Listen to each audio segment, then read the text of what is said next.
Okay, girl, let's go. Hey, everybody. As you can see, we are currently in a graveyard, and I'm working on trying to find a specific stone. One of the second year pioneers of Seattle, and her name is Helen. And we're looking along the gravestones here. I think it might be over here, but we'll see. Okay, I think we found it here. So it is Helen Lake Pike, pioneer, second pioneer to Seattle. Her husband was John Pike, and he never really lived in our midst. But you may have heard of Pike Street in Seattle, which was named after him. Not Pike Place Market like everybody thinks. Pike Place Market was just named after basically Pike Street because it was adjacent to the market there. So just as just for your FYI. Anyway, John, he was born in Massachusetts, probably Springfield, more than 2 centuries ago. 1814, like Seattle's founding fathers, he was part of the Go West era American history. European immigrants and young descendants of early America alike all moved successfully farther west. They sure did.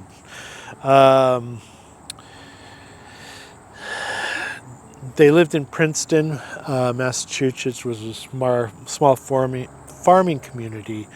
But it does have significance because in 1852, Princeton was the launching point for the Bethel Company, a group of 14 wagons pulled by 40 horses that set out over the Oregon Trail.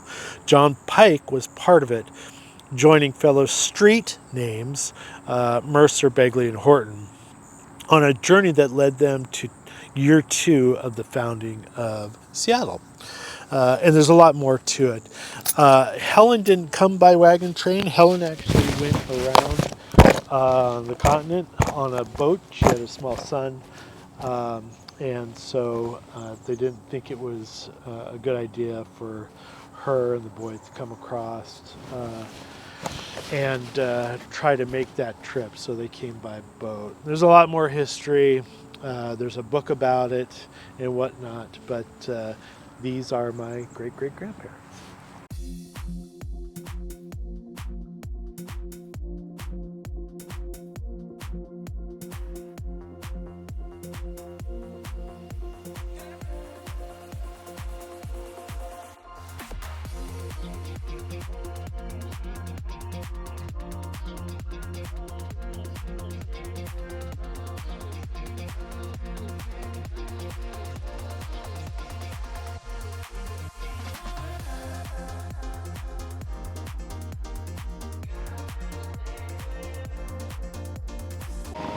Okay, we made it past Astoria and we are in Seaside right now on the Oregon coast at 1,000 Trails Campground.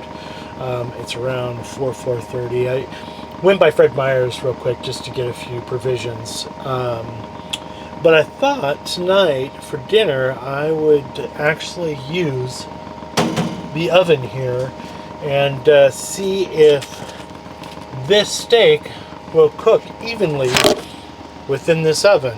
It's an R-Place oven, and I'm going to set you down right here. Don't know if you can see it or not, but my guess is, my guess is it'll take about maybe 7 to 8 minutes on both sides. It's not very thick, so we'll see what happens. But I'm going to go ahead and preheat this guy once I plug it in. Broil 400F, and we'll see if that works or not. Let's go ahead and grab a little trusty steak. We'll throw that just over here for a minute until I get what I need. I did grab some spices, if I can uncover it in my... Okay. I like this Kinder's steak seasoning. Not sure if you've tried it or not, but if you haven't, I'd give this a whirl. It's not bad. generously use it on my steak when I do have steak, which is actually pretty rare. But, whoops, put that right on the microphone, didn't I? There's just not enough room in here. But that's what you get. Van life. Who knew? Okay. Now we're going to sprinkle it on here. You know what I should have put on here? Smothered it with some olive oil. But that's okay. Don't worry, I'll wash my hands after. Just like I washed my hands before. Okay. Yeah. Take care of that in a minute. So what we're going to do is we're going to go ahead and put it in like this. Probably on the...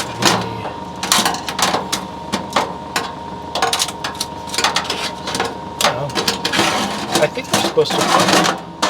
There we go. Got that. And we're going to go ahead and hit...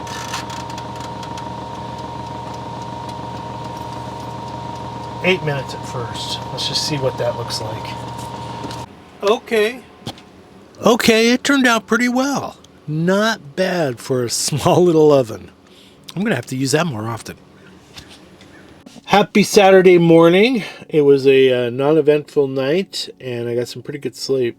I woke up this morning and decided I'm going to try out the showers here at the RV park, 1,000 Trails over in Seaside. And it was pretty good. Very hot, and yeah, not bad. Now, I am down to very little clothing. They're all dirty. I need to wash them. I have a laundry bag in the back, and that's the trial and tribulations of van living. You go through clothing pretty quickly. Therefore, I have to find a laundromat. Now, they had a laundromat here, but I have no detergent. So I have to go and search out some detergent. Find a laundromat somewhere between here and Paradise, which is on the border of Washington and Oregon off of I-5, down by the Columbia River. And I got to find a laundromat, and I got to find Salmon Creek, which is a little town that one of my relatives want to move to. So I thought I'd check that out and then get checked into the RV over there, the RV place. It's another 1,000 Trails. It's called Paradise. Anyway, that's the plan. I may stop for breakfast at one point or another, but I probably won't do any more recording until later on this afternoon. So, until then. Hey everybody. I wanted to stretch my legs. It's been kind of a long drive, and I came across this flower farm, I think, or vegetable. It's a you pick flower and vegetables called Jim Dandy's, and let's check it out.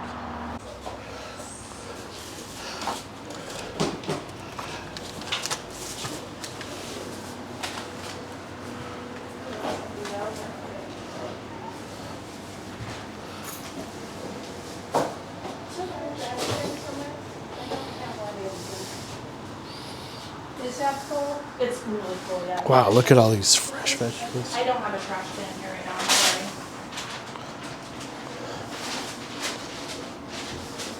Looks like they got some cookbooks, kind of odds and ends.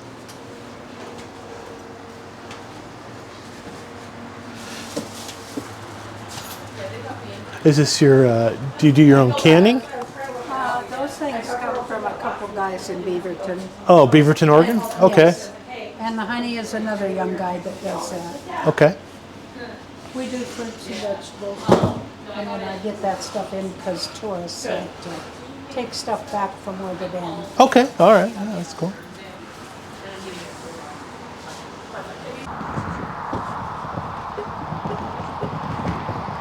Yeah, take a look at the flowers here.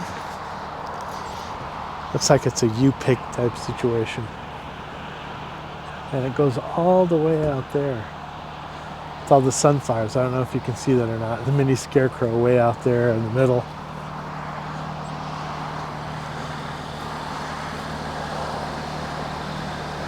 It's $5 cash to get inside there and start looking around. Unfortunately, I didn't bring any cash with me. I only have my debit card, so that sucks. I would have liked to have bought something, maybe some honey or something. It all looked really, really good. All right, well, I think it's time to move on. All right, we found Salmon Creek, and just like any other little town, it has these little outdoor malls with your local Jack in the Box and a Subway and a Round Table Pizza. But it's a cute little community. It does have a creek called Salmon Creek that runs through it, and yeah, it's quiet, and I can see why somebody would want to maybe live here. Okay, I think that's it for this video. We're going to have a number of videos coming out here very soon. I want to take a trip up to Mount Baker, which is close to Bellingham, Washington. And then I also want to take a trip up to Mount St. Helens. And as you remember, it erupted back in 1980. So I want to see what we can get into there. That's it for now. We'll see you next time.